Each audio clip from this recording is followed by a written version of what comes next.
guys, what's up? It's Miranda, and this is the Miranda Show. This is an offshoot of the R&R Show. M&R Show now. I'm now co-hosting on that. So today, it's all about sports entertainment. It's been a big week for wrestling. It's been a big past 2 weeks for wrestling, but we're going to focus on the Royal Rumble. Some cool facts have come out. And we're going to focus on Raw. They started their elimination challenges for the Elimination Chamber. So first off, we're going to start with the Royal Rumble. And the opening match was AJ Styles versus Kevin Owens and Sami Zayn. 2-on-1 handicap match. It was a pretty low-paced match until the end. It got a little confusing for the ref. And even though Kevin Owens was not the legal man, the ref called the 3 count, and AJ Styles retained his title. I'm not sure where they're going with this storyline. I don't think the fans are buying it anymore. We're not buying it anymore. So, hopefully it's the end of all this drama between AJ and Kevin Owens. The Usos went up against Chad Gable and Shelton Benjamin for their titles. And the Usos won, of course, because they took them to the Uso Penitentiary. It was a 2 out of 3 falls match. Both teams really gave it their all, but the Usos went back to back with those submission or pins, and it was pretty impressive. Moving forward, the Men's Royal Rumble, and this is my first time viewing the Royal Rumble when it was happening.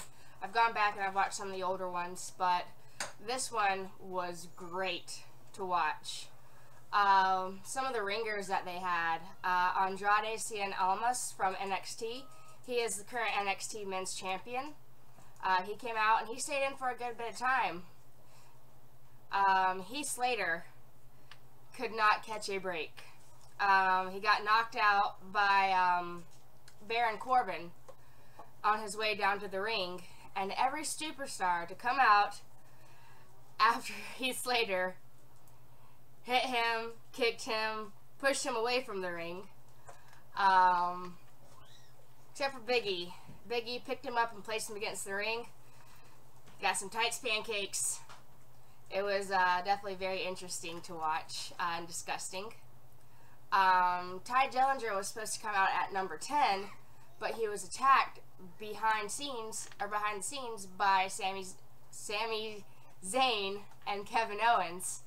Sami Zayn eventually ended up taking Ty Dillinger's place and joining the Royal Rumble. So Heath Slater finally caught a break later on in the Rumble. Sheamus picked him up and threw him into the ring, only to be immediately eliminated by Heath Slater. It was almost as quick as Santino Marello's 1 second in the ring during the Royal Rumble match. It's pretty hilarious to watch.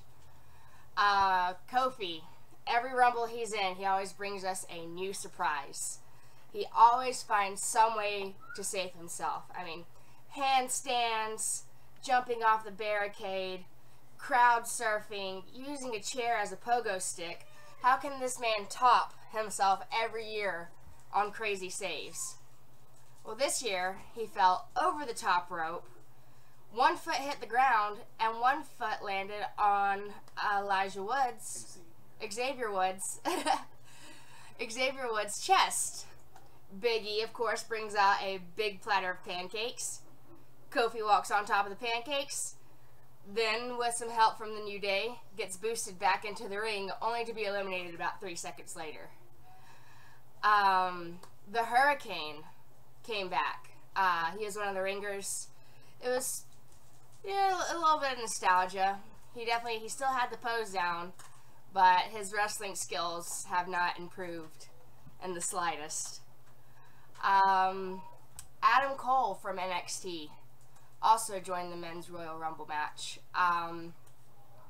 He immediately took to beating at Andrade Almas. There is a rivalry going on with them on NXT. And it was pretty cool, like getting to see some of the guys that are going to be coming up, hopefully soon to the big times. Rey Mysterio came out and did not only one, but 2 619s. 3 619s. One was a double 619. And he still got it. Hopefully we're going to be able to see more of him in the future. He's a lot more tatted up now, though. It's like either he got more muscular, but he's definitely a lot more athletic, that's for sure. Dolph Ziggler came out as number 30, and this was a major surprise to me, and I think to a lot of the WWE universe. He did lay down his title, and seemed to have quit the WWE. So maybe he's back, maybe he's not. Only time will tell, but hopefully, I'm a big fan of Dolph. I like him a lot. I think he could come back. Towards the end of the Rumble match, there was one very defining moment. It was John Cena, Rey Mysterio, and Randy Orton versus Shinsuke, Finn, and Roman Reigns. And it was pretty cool watching the old generation go after the new. In the end, it came down between Shinsuke Nakamura and Roman Reigns. They fought hard, but Shinsuke was the better man and won.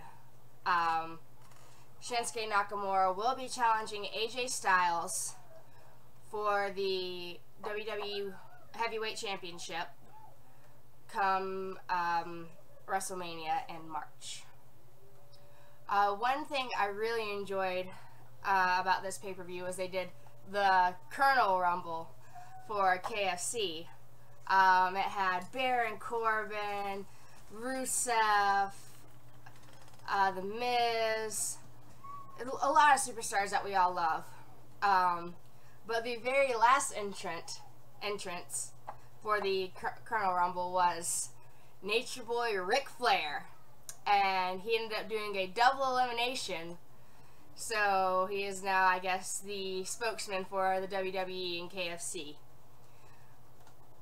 The Bar ended up going against Jason Jordan and Seth Rollins. And it was an okay match, but Jordan ended up getting injured very early on.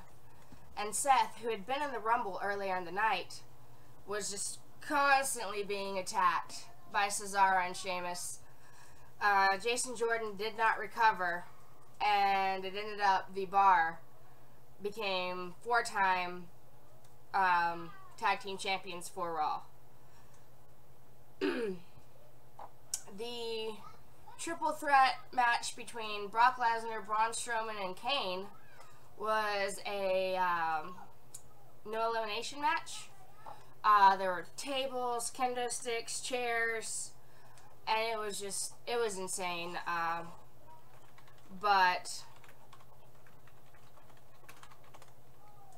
what ended up happening, they finally got, Brock and Kane finally got Braun separated from the ring, and then Brock F5'd Kane and pinned Kane, and that was it.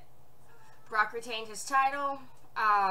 It will be coming up again at the Elimination Chamber pay-per-view. And then history was made at this Royal Rumble. It was the first ever 30 women Royal Rumble ever. There were a lot of ringers in this, but some of, like, we're gonna go over all of them. It was awesome. Lita was the first ringer to come through. We got to see some of her old finishers. She held her own, and she definitely has her game up. Kairi Sane, she won the Mae Young Classic, and she is now in NXT. Came out and showed us what she has. Tori Wilson, another old school diva, came back. Molly Holly was great. She looked like she did not miss a beat.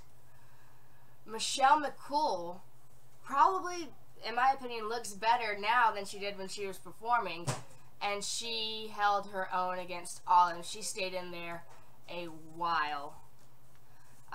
Vicky Guerrero, she came out, "Excuse me!" and it was awful. She came down with her microphone, started yelling at all the women's competitors. They made short work of her, but it was nice seeing Vicky again. A little bit of nostalgia, but she definitely got what was coming to her. Kelly, one of the youngest females to ever join WWE. She debuted as a 19-year-old, and Jacqueline, the first ever African-American women's champion, came out, and she still got it. She still got it. She's definitely kicking some booty. Ember Moon, the current NXT women's champion, came out, and she surprised us all. She had her arm wrapped from an injury sustained during the NXT takeover, but she was kicking it pretty good. And as with every Royal Rumble, there's got to be that save that happens. Female super close to elimination. How is she going to save herself? Naomi ended up getting eliminated and found herself on the barricade. She walked over on the barricade to the ring announcer, told the ring announcer that she needed her chair, put her legs in the seat of the chair, and wheelbarrowed herself back to the ring.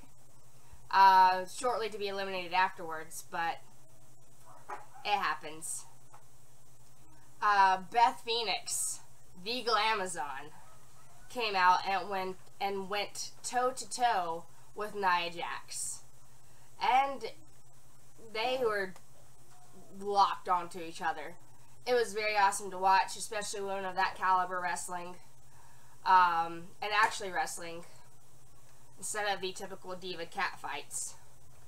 The Bella Twins have made their return back to the WWE through the Royal Rumble. Nikki and Brie both came out and were actually in the top 4 towards the end.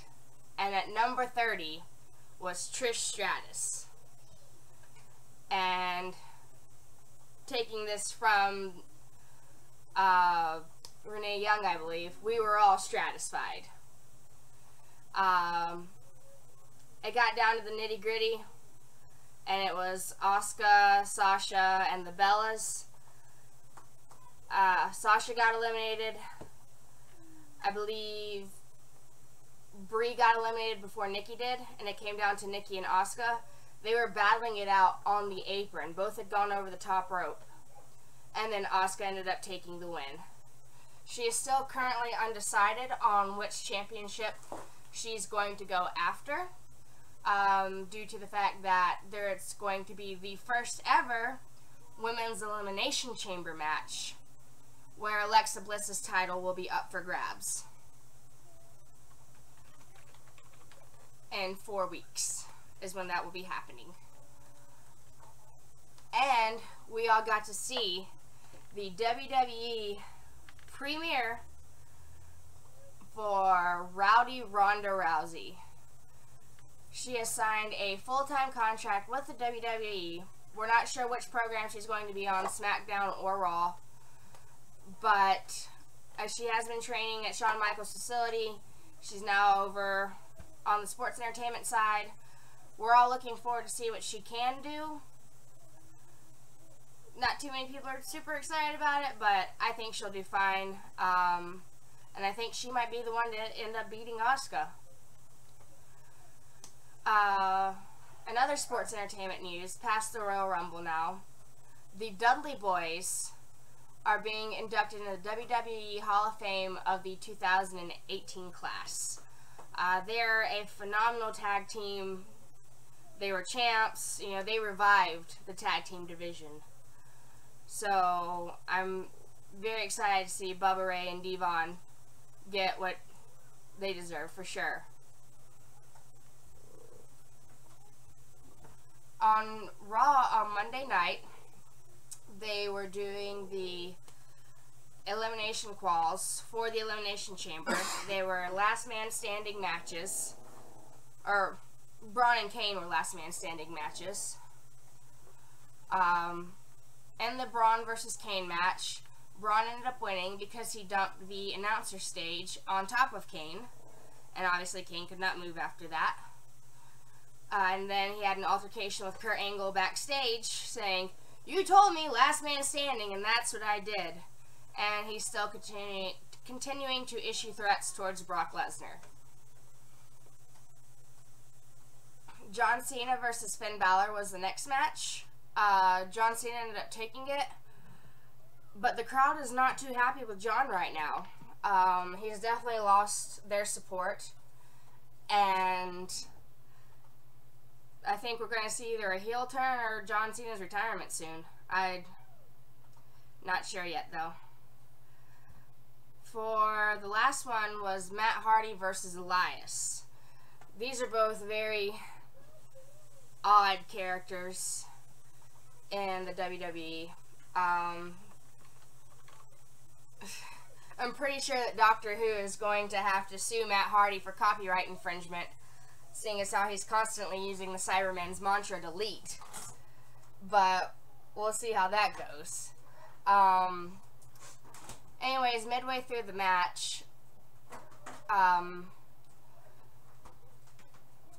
it's gonna come to me. Bray Wyatt decided to play mind games with Matt Hardy. As we all know, there's a really big rivalry going on between Sister Abigail and the thing that is inhabiting the vessel known as Matt Hardy. Not really sure I understand all of it, but Woken Matt Hardy's definitely a character, that's for sure. Anyways, Bray Wyatt distracted Matt Hardy, and Elias ended up taking the win. Roman Reigns invoked his rematch clause against The Miz for the Intercontinental Championship. The Miz tried to cheat again and tried to take the pad off the second turnbuckle again, but the referee caught him. So of course the Miztourage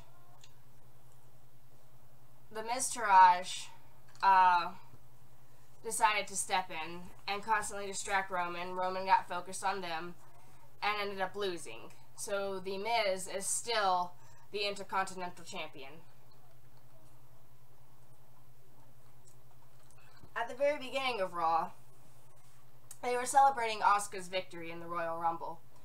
You know, they were talking about how it was Asuka's night. You know, tonight's, you know, all about Asuka, things like that. I guess Sasha Banks didn't take too kindly to that because she interrupted. She pulled a Kanye, is exactly what she did. Yeah, Asuka, I'm gonna let you finish, but you keep saying no one is ready for you. I'm ready for you tonight. And Asuka's like, okay, whatever you want to do.